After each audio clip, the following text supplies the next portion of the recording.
बीते 18 दिसंबर को कांग्रेस अध्यक्ष मल्लिकार्जुन खड़गे ने 2024 के लोकसभा चुनाव की क्राउड फंडिंग के लिए डोनेट फॉर देश अभियान लॉन्च किया था कि तुरंत बखेड़ा खड़ा हो गया।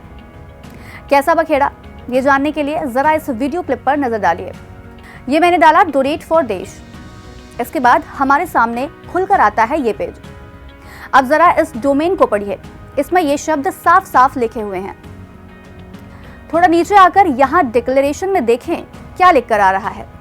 इसमें लिखा है, मैं घोषणा करता हूँ कि मैं एक भारतीय नागरिक हूँ और मैं अपनी स्वतंत्र इच्छा से कानूनी रूप से अर्जित स्वामित्व वाली आय से भाजपा को ये योगदान दे रहा हूँ।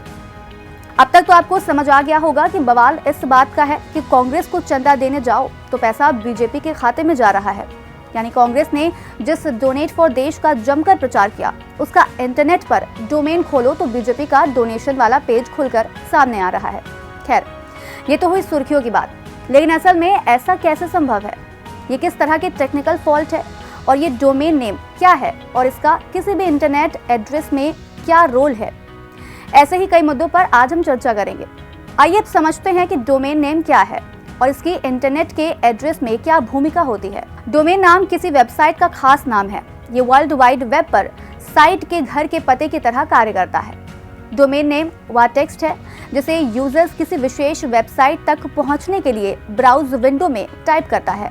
उदाहरण के लिए गूगल का डोमेन नाम google.com, जबकि माइक्रोसॉफ्ट का microsoft.org और अमेजॉन का डोमेन नाम amazon.in है।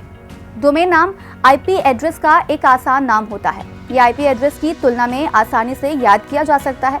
इंटरनेट पर डोमेन नामों को व्यवस्थित करने की जिम्मेदारी internet corporation for assigned names and numbers यानी ICANN की होती है।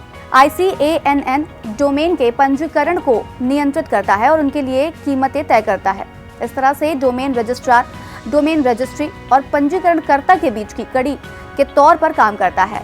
डोमेन नाम आमतौर पर 2 या 3 भागों में बटा होता है।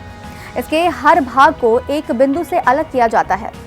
डोमेन नाम को दाएं से बाएं पढ़ा जाए तो पहचानकर्ता सबसे सामान्य से सबसे विशिष्ट की ओर जाते हैं। डोमेन नाम के अंतिम बिंदु के दाईं ओर का शीर्ष स्तरीय डोमेन TLD होता है, जैसे .com, .net और .org, .uk और .jp के ही कुछ उदाहरण हैं। इसके बाद दूसरे स्तर के डोमेन यानी गूगल और माइक्रोसॉफ्ट जैसे नाम लिखे होते हैं। अब यहाँ एक सवाल ये भी उठता है कि अगर कांग्रेस ने डोनेट फॉर देश जैसे डोमेन नेम का यूज किया तो बीजेपी ने उसे यूज कैसे कर लिया? दरअसल जब आप कोई डोमेन नेम यूज करते हैं तो ये रजिस्ट्रार के पास पंजीकृत हो जाता है, जिसके बाद आप एक निर्धारित अवधि के लिए उस डोमेन के मालिक या फिर पंजीकरणकर्ता बन जाते हैं और ये डोमेन रिन्यू करने के समय तक आपका रहेगा। इसके बाद इसे रिन्यू करवाना होता है।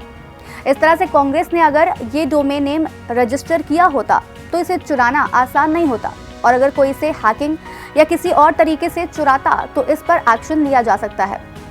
चलते चलते मौजूदा मामले के टेक्निकल फॉल्ट के बारे में भी बात कर लेते हैं।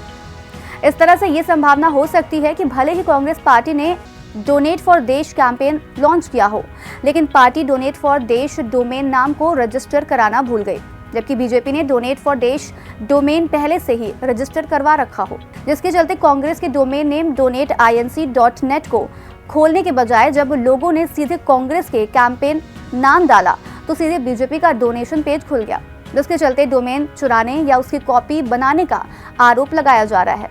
चलते चलते आपको बता दें कि हमारी ओर से इस मुद्दे का इन्वेस्टिगेशन नहीं किया गया है। हमारे द्वारा दी गई सभी सूचनाएं मीडिया की ओर से प्रसारित जानकारियों पर आधारित है।